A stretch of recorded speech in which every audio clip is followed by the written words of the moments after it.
నంద్యాల రాజకీయం మరోసారి వేడెక్కింది. ఇటీవల వ్యవసాయ మార్కెట్ యార్డ్ షాపింగ్ కాంప్లెక్స్లోని శిల్పా సాకార్ సూపర్ మార్కెట్ను కూటమి నేతలు ఉద్దేశపూర్వకంగా ఖాళీ చేయించడంపై మాజీ ఎమ్మెల్యే శిల్పా రవిచంద్ర కిషోర్ రెడ్డి ఘాటుగా స్పందించారు. శిల్పా సాకార్ ఉద్యోగుల గురించి కూటమి నేతలు ఆందోళన చెందాల్సిన అవసరం లేదని, వారి ఉపాధి బాధ్యత తమదేనని స్పష్టం చేశారు.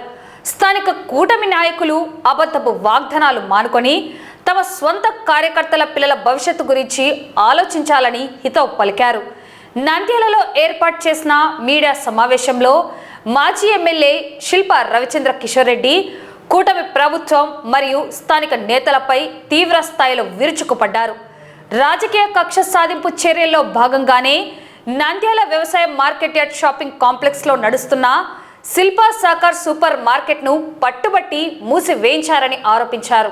ఈ సందర్భంగా మాజీ ఎమ్మెల్యే శిల్పా రవిచంద్ర కిషోర్ రెడ్డి మాట్లాడుతూ, సూపర్ మార్కెట్ మూసివేత వల్ల 40 కుటుంబాలు ఉపాధి కోల్పోవడం బాధాకరమని, అయితే ఆ ఉద్యోగులకు ప్రత్యామ్నాయ ఉపాధి కల్పించే బాధ్యత పూర్తిగా శిల్పా కుటుంబానిదేనని హామీ ఇచ్చారు. ఉద్యోగాలు ఇస్తామంటూ కూటమి నేతలు మోసపు వాగ్దానాలు చేస్తూ రాజకీయం చేయడం తగదని మండిపడ్డారు.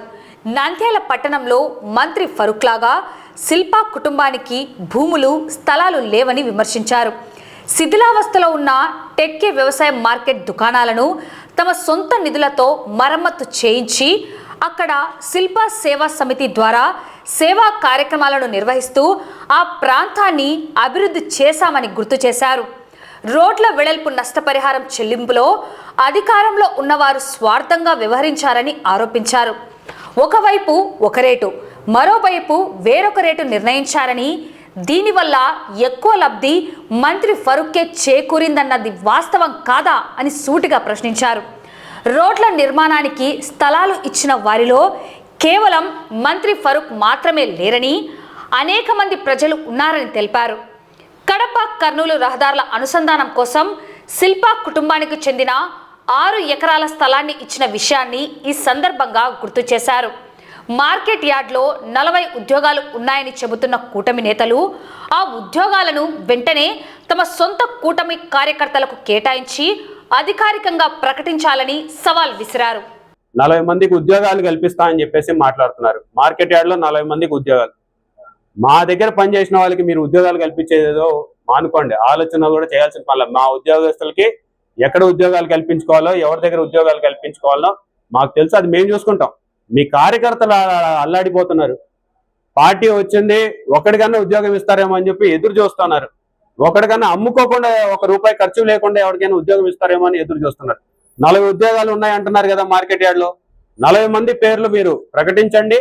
తెలుగుదేశం కార్యకర్తలకు ఉద్యోగాలు ఇప్పియమని చెప్పేసి నేను కూడా డిమాండ్ చేస్తున్నా. తెలుగుదేశం వాళ్ళకి ఇచ్చిన తర్వాత ఆ పేర్లు పత్రిక ముందు ప్రకటించమని చెప్పి కూడా కోరుతున్నా. 40 ఉద్యోగాలు ఉన్నాయనేది మాత్రం వాళ్ళే చెప్పుకున్నారు. ఉన్నాయి కాబట్టి అవన్నీ కూడా మీ కార్యకర్తల కన్నా న్యాయం చేయమని చెప్పేసి నేను తెలియజేస్తున్నాను. మా వాళ్ళకి ఉద్యోగాలు ఎలా ఇప్పించుకోవాలో, ఎక్కడ ఇప్పించుకోవాలో, ఎవరిని అడగాలనో మాకు తెలుసు. మేము చేసుకుంటున్నాం. మా వాళ్ళ గురించి మీరేం బాధపడాల్సిన పనిలే. మీ కార్యకర్తలు బాధపడుతున్నారు. మీ నాయకుల పిల్లలు అల్లాడిపోతున్నారు ఉద్యోగాలు కావాలని చెప్పేసి. ఈరోజు ఒక్క ఉద్యోగమైనా అమ్ముకోకుండా ఒకరికైనా న్యాయం చేయమని చెప్పేసి మీ కార్యకర్తలు అడుగుతా ఉన్నారు. ఒకసారి మీ కార్యకర్తల పిల్లల గురించి ఒకసారి ఆలోచించమని చెప్పి కోరుతున్నా. మా వాళ్ళకి ఎట్లా న్యాయం చేసుకోవాలో మాకు తెలుసు. మా పార్టీ వచ్చిన తర్వాత మా వాళ్ళకి ఏం చేసుకోవాలో కూడా మాకు తెలుసు. కాబట్టి మీరు మా గురించి ఏం బాధపడాల్సిన పనిలే. మీ కార్యకర్తలకి, మీ నాయకుల ఒక పిల్లలకి వాళ్ళ భవిష్యత్తు గురించి ఆలోచించమని చెప్పి కోరుతున్నా. మంత్రివర్యుల్లాగా నాకు కూడా పట్టణంలో ఎక్కడైనా భూమి ఉంటే లక్షణంగా అక్కడే, మీరు చెప్పకపోయినా అక్కడే స్థలాల్లో నిర్మించుకొని అక్కడే సూపర్ మార్కెట్ పెట్టేవాళ్ళం, అక్కడే రైతు సహకారం పెట్టేవాళ్ళం, అక్కడే నంది రైతు సమాఖ్య ఆఫీస్ తెరుచుకునేవాళ్ళం, అక్కడే బ్యాంకు కూడా పెట్టుకోను. ఈరోజు రాజ్ థియేటర్ వాళ్ళ థియేటర్లో మొన్న రోడ్ వైండింగ్లో స్థలం ఇచ్చినారు. పక్క ప్రాంతం రాజ్ థియేటర్కి అవతల వైపేమో ఒక రేటు, రాజ్ థియేటర్కి వచ్చేసరికి రేటు పెరిగిన మాట వాస్తవమా కాదా? దాంట్లో వీళ్ళు డబ్బులు తీసుకున్న మాట వాస్తవమా కాదా?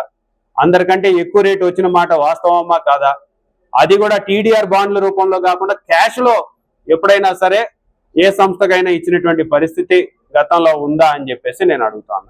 ఎక్కడైనా సరే పై నుంచి కింద వరకు ఒకటే వెడల్పు ఉండాలి. ఏం రాజ్ థియేటర్ దగ్గరికి వచ్చిన వెంటనే కుదించినారు? మీరంతా ఈ రోజు ఏదో సత్యహరిశ్చంద్రుల మాది మాట్లాడుతున్నారు కదా, ఏం ఆడికి వచ్చిన వెంటనే కుదించినారు? త్యాగమూర్తులు కదా, ఇంకా కొంచెం ఇచ్చిండొచ్చు కదా. ఇవన్నీ కట్టి పెట్టాలి. ఈ రోజు ప్రజలు ఎవరినైనా అడిగినా రాజ్ థియేటర్ మీరు కొన్న ధర కంటే మీకు కాంపెన్సేషన్ వచ్చిన ధరనే ఎక్కువ, వాస్తవా కాదా? ఒకసారి ప్రజలకి తెలియజేయండి. ఈరోజు మా దగ్గర కానీ మీలాంటి సంస్థ, మీలాంటి ఒక స్థలం ఉండింటే అక్కడే ఖచ్చితంగా మేమే నిర్మించుకున్నాం. మాకు ఆడ స్థలాలు లేవు కాబట్టి, ఎక్కడో ఊరు అవతలు ఉన్నాయి కాబట్టి, నంద్యాల ప్రజలు మళ్ళీ ఊరు అవతలకు వచ్చి వాళ్ళు చేసుకోలేరు కాబట్టి నంద్యాల పట్టణ ప్రాంతంలో ఎక్కడైనా రెంట్కు దొరికితే తీసుకోవాలని చెప్పేసి గతంలో పెద్దలు కొంతమంది ఉచితంగా కూడా వాళ్ళ స్థలంలో పెట్టుకోమని చెప్పి ఇచ్చినారు. ఈ రోజు మళ్ళీ మాకు ఎక్కడైతే రెంట్ తక్కువగా ఉందో ఆ ప్రాంతాల్లోకి వెళ్తున్నాం, పెట్టుకుంటాం. ఈ రోజు నంది రైతు సమైక్య ఇక్కడ ఓపెన్ చేసినాం. రేపు పొద్దున మహిళా సహకార్ ఇంకొక బిల్డింగ్ లో ఫస్ట్ ఫ్లోర్ లో తీసుకొని ఓపెన్ చేస్తున్నాం. ఇంకా సూపర్ మార్కెట్ అంటారా, సూపర్ మార్కెట్ కి ఉట్టి సూపర్ మార్కెట్ ఒక్కటే కాదు కాబట్టి గోడౌన్ కూడా కావాలి కాబట్టి అటువంటి స్థలం ఎక్కడా మాకు తెలియడం లే. మీరేమన్నా రాజ్ థియేటర్ ని ఖాళీ చేపించి మాకు ఇస్తే లక్షణంగా అక్కడ సూపర్ మార్కెట్ పెడతా, 15% కూడా ఇస్తా.